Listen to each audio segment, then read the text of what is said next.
you're experiencing issues with voice chat in Overwatch 2, follow these steps to troubleshoot and boost your voice chat functionality. Step 1. Check your audio settings. Go to the game settings and navigate to the audio section. Ensure that the voice chat volume is turned up and that the correct input and output devices are selected. Step 2. Verify microphone permissions. Make sure that Overwatch 2 has permission to access your microphone. Check your operating system's privacy settings to confirm that the game is allowed to use your microphone. Step 3. Test your microphone.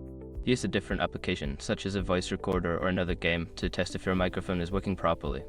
If it doesn't work in other applications, the issue may be with your microphone itself. Step 4. Restart the game.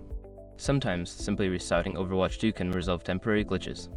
Close the game completely and relaunch it to see if the voice chat starts working. Step 5. Update drivers in game. Ensure that your audio drivers and the game itself are up to date. Check for any available updates for your operating system, audio drivers, and Overwatch 2 to ensure optimal performance. By following these steps, you should be able to troubleshoot and enhance your voice chat experience in Overwatch 2. If problems persist, consider reaching out to support for further assistance.